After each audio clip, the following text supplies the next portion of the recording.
This is the Farming for a Better Climate podcast.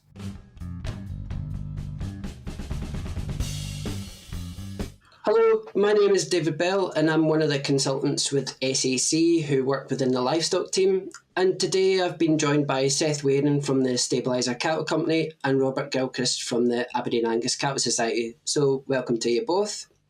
Robert, would you like to introduce yourself more fully to the listeners, please? Yeah, thanks, David. Robert Gilchrist, Chief Executive, Aberdeen Angus Cattle Society. Long background in the industry, mainly come from a consultancy background.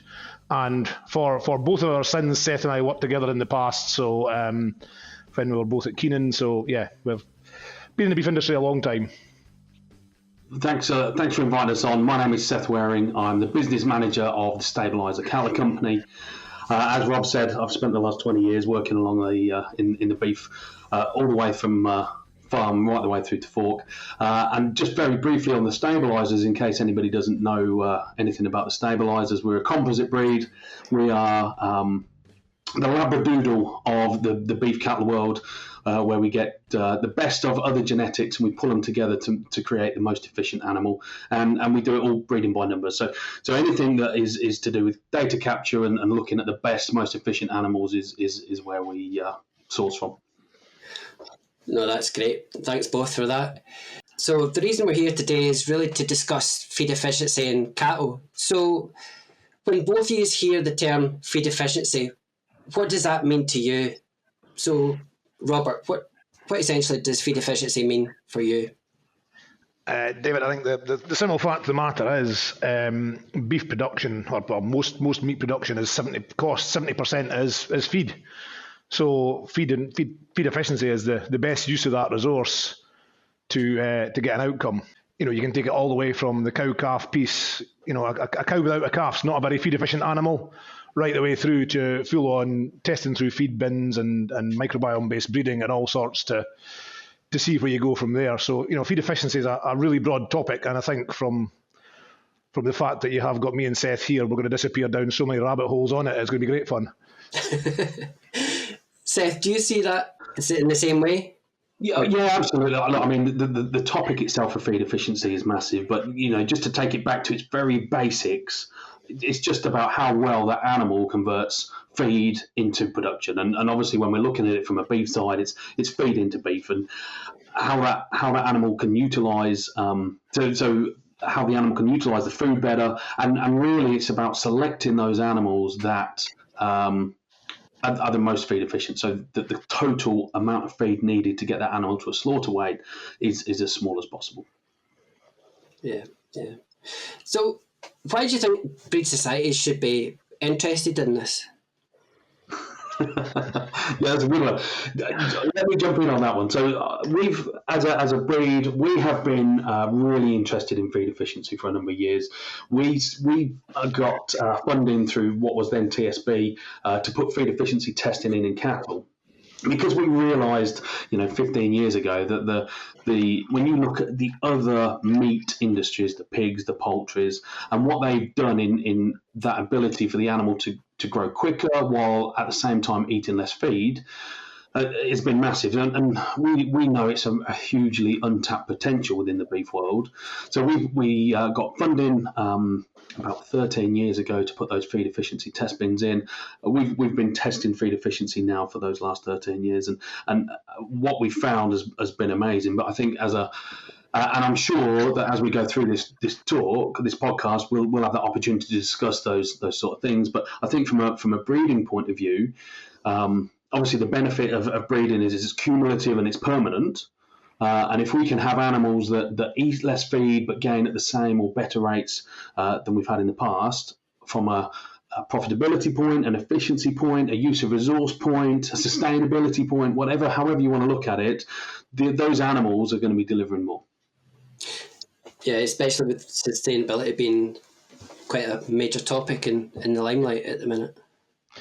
Maybe just to carry on from that as well, David. I mean, at the end of the day, as breed societies, we are the top of the pinnacle, and everything cascades down from us down into the industry. And we all know that between, as you say, carbon and also financials, we're under pressure from all sides. And So the more that we can cascade more efficient genetics down into the rest of the industry, the more chance we've got of these guys still being there to continue supplying into the marketplace.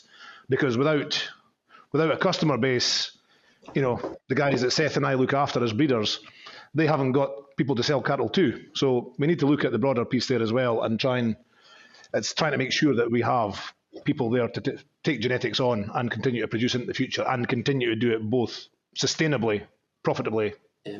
So you see that has been one of the benefits of emphasising feed efficiency at this stage, is getting producers to think about that cost of producing that animal. Absolutely, and I think for everybody, when as we've got pressure coming at us from resource use, so that sustainability angle, we've got pressure coming from the financial piece, is that actually if we can have an animal that is more efficient with the resources that they use, so we're getting a really good consistent product on the shelf, but we can do it more sustainably, I think as a whole industry we're going to be better off. And for farmers, the reason that we do it and that Breed Society should be looking at it is that every one of those animals is going to be improving. So it's not just a case of selecting that one animal that has the best, but if we continually to breed from those more feed efficient animals, those genetics are going to flow down into the rest of the not only pedigree breeder market, but also the commercial farmers. This is probably being a little bit naive, but do you think producers fully understand what feed efficiency is? I think producers will give you, well, with every trait and every topic, every producer will give you a different answer. And I think the really difficult thing coming from my previous kind of jobs to looking at something like this is that farmers always see the output because they always get a check in the bank, they always get a mark line, they always get a kill line. But what they don't see from feed efficiency and resource use perspective is they don't see the checks that they don't write. And that's the big problem with feed efficiency is, or maybe that's the great advantage with feed efficiency, is an output over input measure. So you're trying to relate those two pieces together. But yeah, there is that separation between what the industry sees coming into the bank, because they see them all the time because they're getting that handed in their hand. But when you're not writing a check, you don't see it. So it's a very, very different perspective folk have. Absolutely, and I think the challenge with it is because you have to look at those inputs and the outputs.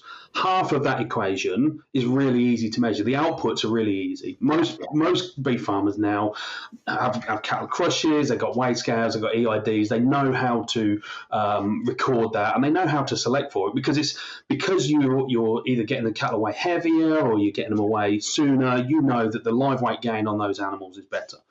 And selecting for live weight gain has been a great tool, and it's made a lot of beef farmers quite profitable in their production systems. However, the point of feed efficiency is that if we just select for those bigger, faster growing animals, we end up with generally bigger cows to produce those bigger, faster growing animals. We end up with more resource usage. We end up with a leaner animal because by selecting for that fast growth, you're generally selecting for a lower fat animal.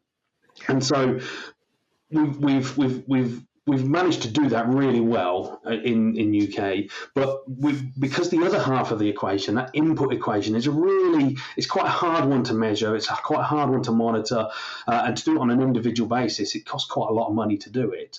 It's we've kind of left it alone, but it doesn't mean that it's no more important, because what we want to do is we want to get that balance right of selecting those animals that grow at the right speed. We don't necessarily want the fastest growing or the ones with the biggest daily live weight gain, but we want to make sure that those animals are doing it just eating less feed. Yeah, and maybe the other point on that as well is that there's a collection of farmers out there who operate on a sort of a magic barley principle, in that they've got the combine and they've got the fields and they've got the machinery sitting there. So, the barley's cost them nothing to get in the yard. And there's a bigger piece there as to folk realising just what the cost of production is. And it's a really difficult piece trying to get across that cost of production. And it's so, yeah. So how do we try and get producers to consider feed efficiency? I think that's a great. I think individually it's quite hard. It's quite hard to understand that that feed efficiency and to select for feed efficiency. Now, that's not to say it's not happening. Obviously, there's a number of breeders out there that are doing their own feed efficiency measures. They're now selling animals and selling bulls with feed efficiency measures associated to them. But I think we need to. There's two ways. We need to look at that the total cost involved and the benefits around the feeding. By breeding for feed efficiency. So the amount of money it's needed to keep those animals, the amount of money and feed needed to get the animals to slaughter. But also, I think the other side of it is that we need to do it as an industry together. And if, again, when I refer back to the pigs and poultry industry, when they focused on it for a long time, all of the breeding decisions are coming through. And whether you agree with feed efficiency or not, if you bring it in at the top end and make sure those top end animals are feed efficient, all of the rest of the industry will become more feed efficient because we're breeding from those top end animals. Yeah. So what sort of percentage of breeders would you say, Seth, are using feed efficiency in the stabiliser world?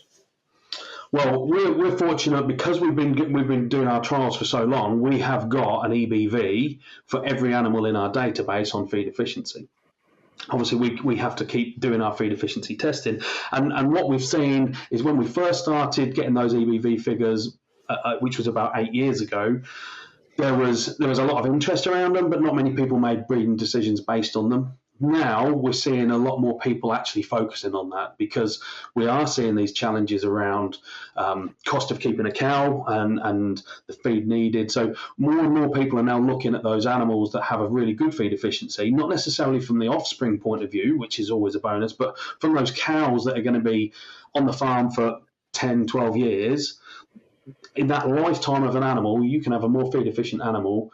You're going to have a more efficient, profitable, sustainable cow. And so we are seeing, I don't know, it might be as much as 30% inquiring about feed efficiency now. Yeah. And is that something that you see as well, Robert, that people are starting to inquire more? Yeah, it's definitely starting to grow. We've got a few breeders starting to measure it on their own units at the moment, and certainly there are folk I know from over time have been importing genetics based on feed efficiency. And you know that we were engaged with the AHTB feed efficiency project a number of years back, and the records are there and starting to grow. And you know, maybe just to step back a bit to a previous point you raised, David, is you know how do we inform the industry about it? Well, that's maybe why Seth and I are sat here at this moment with you, you know, is to help try and grow that piece. It is an important consideration, and it's only going to become more and more important. There's a two-way process here. You've got the top end where there's that sort of supply lead, but if you can also get a demand pool from guys on the ground actually going out there and saying, I'm not just looking for a bull, I'm looking for a bull that's going to be feed efficient, that I know is going to bake in benefits, not just as Seth says to the calf crop, but also to that into the cow herd, and it gives you just that compound long-term gain. Yeah, and that's it. I mean, if people go to the bull sales and they see two identical bulls from the same breeder, one bull can be more feed efficient than the other. And it's actually recognising that fact that in the long run, one bull could actually potentially save you more money in feed costs than the other. Absolutely. And inversely, if you end up buying a bad feed efficient bull, it can cost you a lot more. Yeah, exactly.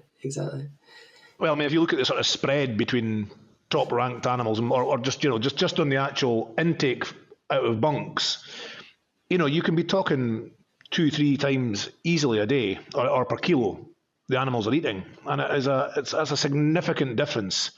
You know, if I was to offer you two cars that looked the exact same, and one of them's going to do 20 mile to the gallon, the one's going to do 60 mile to the gallon, you know, it's not a hard decision to make, is it? No, definitely not. And that's it. There is such a wide variation within breeds, full stop. Yeah, and then from what we've done, so we've now run over 30 tests, and every time we put in 40 animals in a test, between the top animal, the one that eats the performs the best, and the bottom animal, the one that performs the worst, there's always 30% within that. So that's within a breed, within a very tight genetic pool. But imagine that throughout the whole industry, we've got such a big variation, it's actually quite hard to know where to start. Yeah. So do you think that as an industry, there should be a feed efficient evaluation? Well, I think I'll dive in before Seth gets here. Seth's there already, and we are treading the path towards it. And other breeds have made the leap, and the dairy sector the likes are heading that way as well. It's such a no-brainer in terms of information.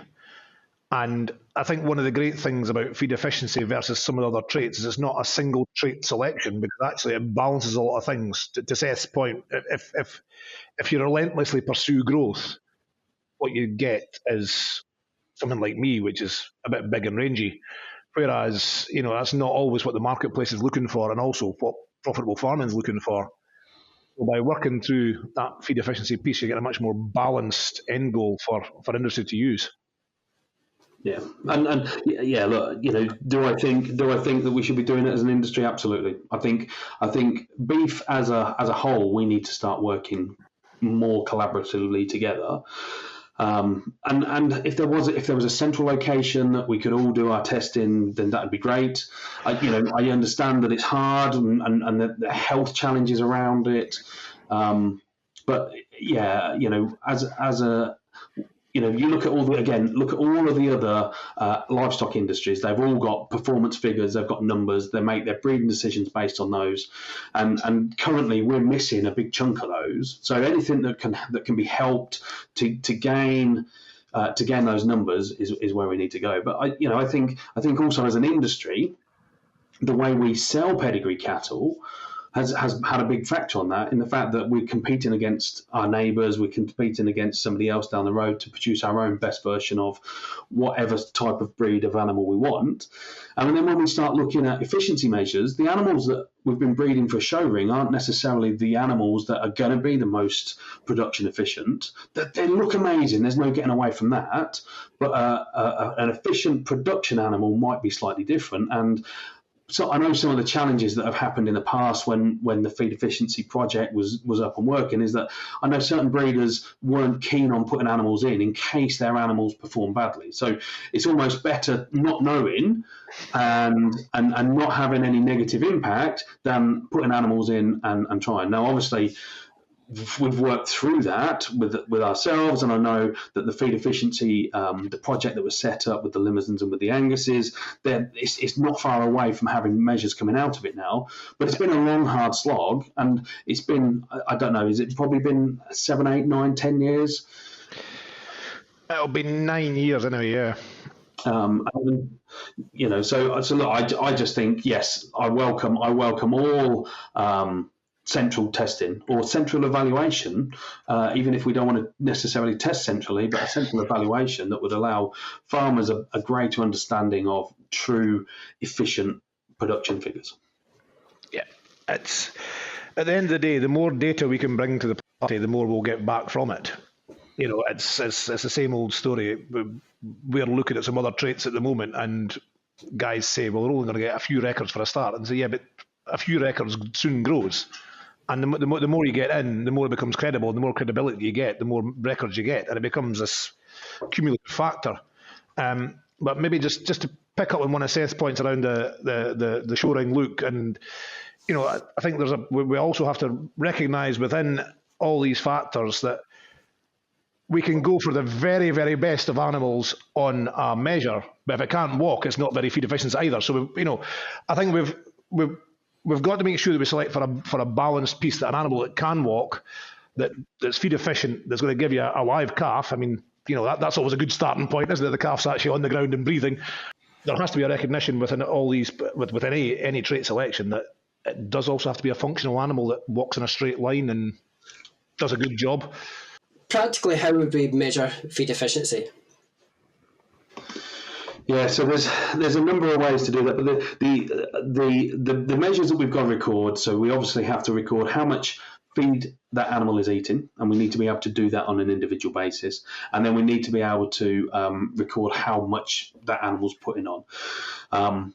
So realistically, when we look at our trials, each one of our trials is around about 2 months long. and that allows you to get individual records of on every animal for that 2-month period.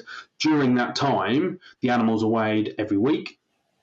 All of the feed that is going into it is there's a sample taken and measured for dry matter, so we know exactly how much they're eating, as well as any records around any things that might cause the animal any change around their eating behaviour. So things like bad storms can cause an impact, any disease or injury that can also cause an impact. But it takes a long time to get a group of animals, and like I say, we put about 40 animals through our system through 2 months. By the end of that time, we then can look at the data. But once you've got the input and the output, you've then got to put them together, and there's a whole heap of different metrics that you can be used to calculate that feed efficiency. Yeah, and maybe just on that one, Seth, feed efficiency, when you start boiling it down, you've got two separate parts to it. You've got maintenance and growth. So, so some of the measures will actually eliminate the growth factor and look purely at maintenance, because that is the bigger driver. When you look at what a cow needs per day to energy-wise, there is a significant portion of that is just purely to keep the engine on tick over and just keep her standing there chewing and walking and sleeping and all those sorts of pieces. And they're the ones that make the big difference on the feed efficiency front versus the growth factors. Yeah. So can I ask you a question, Rob? When you're looking at the feed efficiency measures, is there any measures in particular that you look at? I suppose personally I would go both on a straight kilograms of dry matter, kilograms of gain, and I would also come back to RFI as well. And just to give you,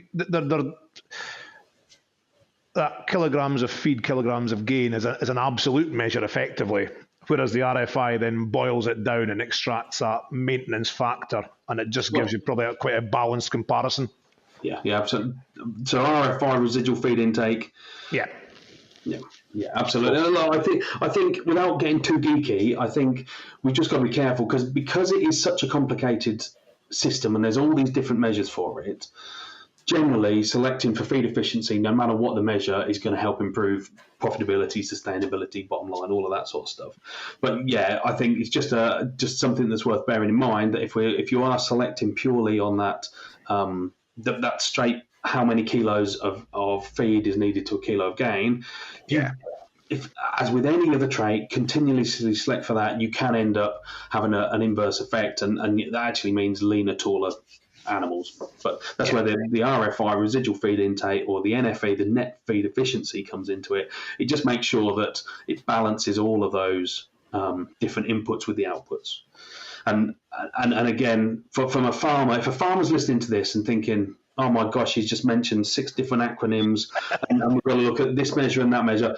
Any of the indexes that are driving efficiency will have the feed efficiency built into it. So generally, look for the indexes that are doing that and make sure that you're selecting those animals, and it will be balanced with everything else that the animal does. Yeah. So essentially, it's a lot more than just simple feed conversion ratio. There's a lot more to it. Yeah, absolutely. And again, I don't want to put people off selecting for feed conversion ratio. That is a great measure, and it definitely goes further than selecting purely on live weight gain.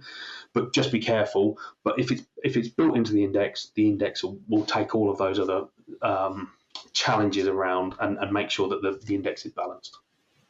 So, Robert, I think it was you who mentioned that around the globe, the work that's maybe happening in feed efficiency. I think maybe to pick up on one that Seth kind of alluded to is, like in the US, you've got the Midland Bull test where, there's a breeders submit a heap of bulls in and they go through test and then they're auctioned off at the end of it.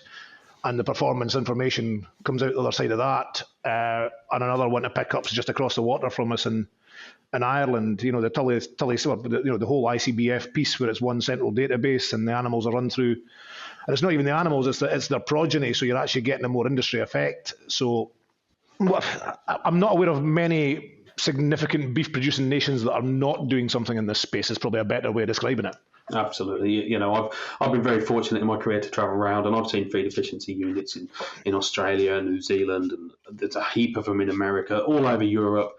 And, you know, so obviously the work is going on, but we just need to get everything together to kind of use the data sensibly. You know, it's the same as the creation of any data. You know, you need to make sure you've got a big enough spread across your whole population, and that you're getting enough records in so it's relevant to as many animals as possible. And I think that's the big challenge. Collecting feed efficiency data on its own is great, and it can have an impact, but it's when you start working as a population that then it starts having that bigger, more effective impact. Maybe just to carry on from that, Seth, as well, it's a frustration sometimes, because some people look at recording and think, well, I'll record my very best animals and that's all I'll do. And what the realisation often is not is that performance recording relies on some very poor animals and some very good animals to actually express the full variation in the population. No, to your point on the feed efficiency, you're seeing a 30% spread still. And if you were just to go and look at the top 10%, then you've got a much, much narrower spread than you would with your 30%. So you actually get a much better reflection of your population with the more information that's gone in. So to gather, the broader a data set that's submitted, the broader and more credible the evaluation at the other side of it. Yeah, absolutely. Yeah, it relies on producers giving you everything, not just being selective.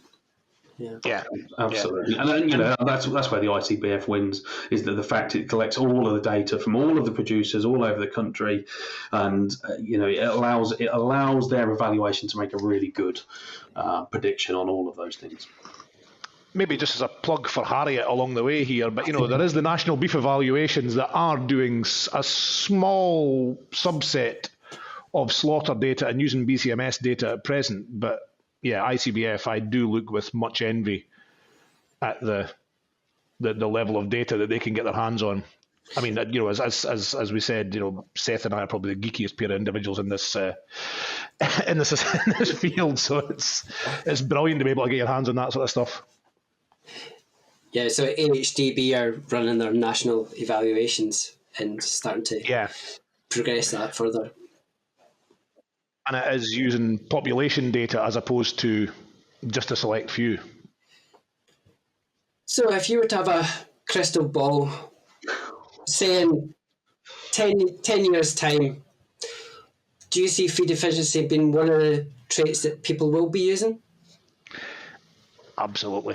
I think the other bit that we've kind of missed along the way in the conversation, but it's not a core to it, but you know, we also have the beauty of genomics coming along the way now, and as Seth pointed out, it's not a cheap thing to record feed efficiency, but if you can record feed efficiency, find the spread of the population and utilise the genomic piece to be able to find the animals with the markers for top and bottom and all points in between, which is the route we're going down. It's going to be a much more cost-effective thing to measure. There's also the likes of microbiome-based breeding, where some are looking now at the microbiome and what's actually the animal's influence on the animal's DNA influence on the DNA of its rumen, and you know, it is vast. There is huge effect of different genetics on the rumen microbiome population within the same production system, within the same shed, within the same family. It's vast. So I think there's a really exciting field starting to develop on that side of things as well, as to where we can get to next. And that's before we can start looking at proteomics and metabolomics and God knows what else will be done by that stage. But maybe to go back to the core question, yeah, I do see feed efficiency being a core measure in 10 years' time. I did warn you it'd be a ramble. Yeah, look, I would completely echo that. I think if you look at the direction of travel of what's happening in the whole farming agricultural space, we need to be as efficient as possible. We need to use as little resource as possible, and I don't know whether it's going to come from a price intervention or a legislative intervention, but we are, especially on beef animals, we're going to have to become more and more efficient on that. And I think without without upsetting supply chains, so making sure we've still got the same number of animals coming through. The big win for everybody is to use less inputs to get that animal to those slaughter weights. So, it's not about slaughtering them younger. It's not about taking heads out the system. It's about having more efficient animals on the farm, and absolutely, feed efficiency is going to be one of those key metrics that we're going to have to utilise. And those farmers that are, they're going to make more money. They're going to be more sustainable. The supply chains that utilise that will be more efficient, more sustainable. So 10 years time, I think it's almost going to be accepted that everybody is on that journey. I don't know whether people will select individual animals for that. I think farmers will almost expect that those genetics that are coming through will have to be more feed efficient.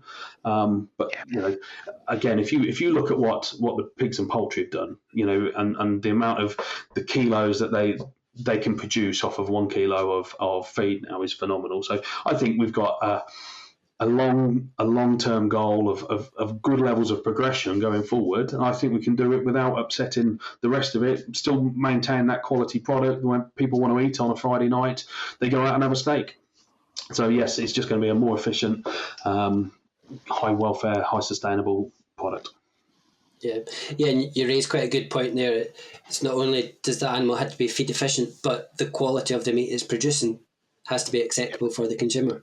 Absolutely. And that's the one thing to all of this, is that food efficiency is going to be a big key part, but it's only part of that puzzle. We can't take our eye off the ball, and as Rob said, we need to make sure that the welfare and sustainability of everything else is right, that the growth rates are there, and feed efficiency is going to be one of those building blocks that we have to utilise, but we can't take our eyes off the rest of the prize.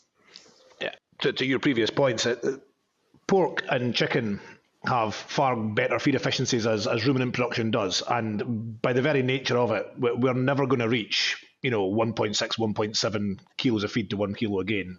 Just the metabolic engine we're running on these animals is a far bigger engine to tick over, just the heat loss through the skin, etc.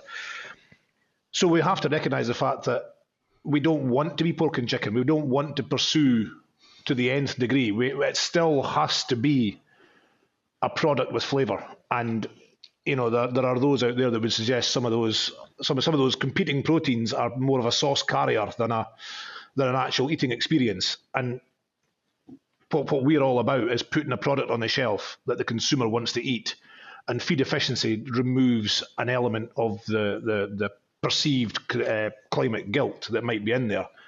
So there's a real benefit to keeping an eye on that broad piece and making sure that we keep the animal balanced all the way through, but just make it better as we go.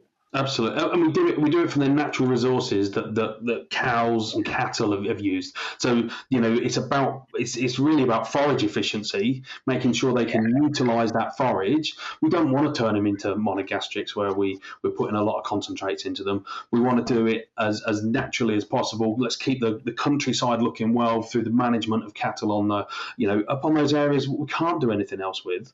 I think that's a real key important factor is making sure that we call it feed efficiency because it is feed, but really I think it's a forage efficiency. Yeah, so essentially it's keeping our eye on everything all the way through the experience. Animal breeding has been full of examples where people have taken their eye off the ball and focused solely on one thing, and the wheels start falling off quite quickly. So yes, feed efficiency just needs to be part of a bigger suite of improvements. Yeah. And I think we have to recognise that we're dealing with a natural product, and I think it's a really interesting factor that, as you say, Seth, you've been selecting for it for a long time, and yet still within the selected population, you're still getting that spread. And we have to recognise it's a natural product. We're always going to have the joy of DNA matching however it wants to match, rather as what we'd like it to do. Yeah, but it's always something that we can strive for, is trying to breed that perfect animal that suits every criterion, ticks every box. But Absolutely. That's a long way off. The trouble is, I think the goalposts are always constantly improving and moving and changing. If you go back less than 100 years, it was about how much meat we could produce. Now we need to make sure that we are producing that meat, but we're doing it with the right quality and sustainability and everything else. So we need to make sure that we have the ability to select within our populations whatever is needed from that end product. Yeah. I suppose all the way through the conversation we've been concentrating solely on the producer, but do you see the consumer of the end product having any sort of idea about feed efficiency?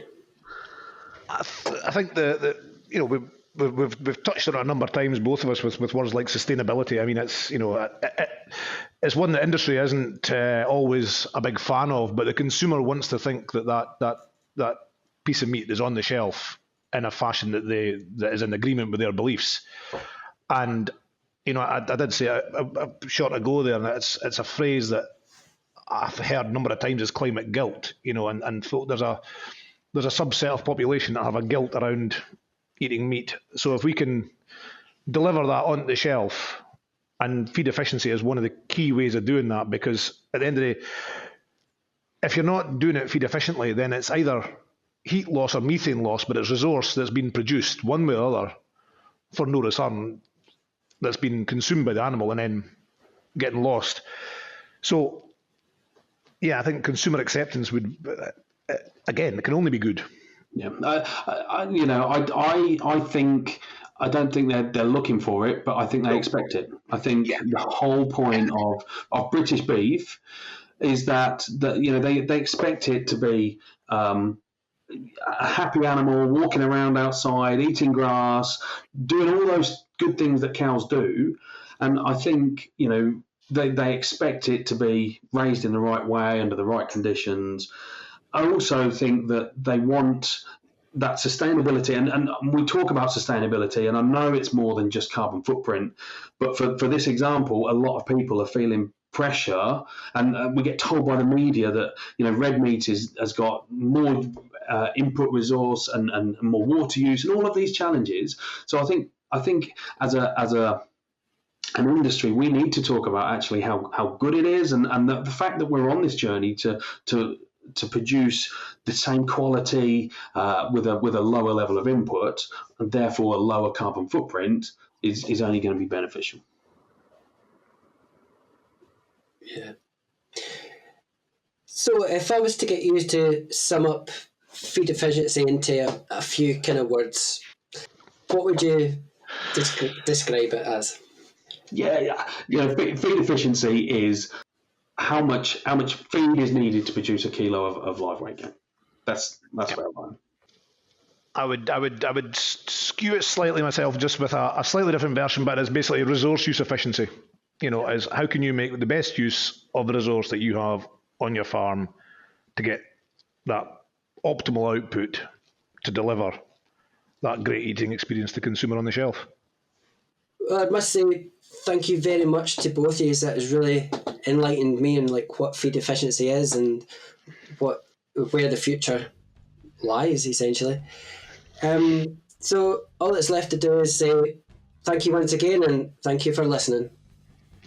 Thanks a lot. Thanks for having us. Really enjoyed that.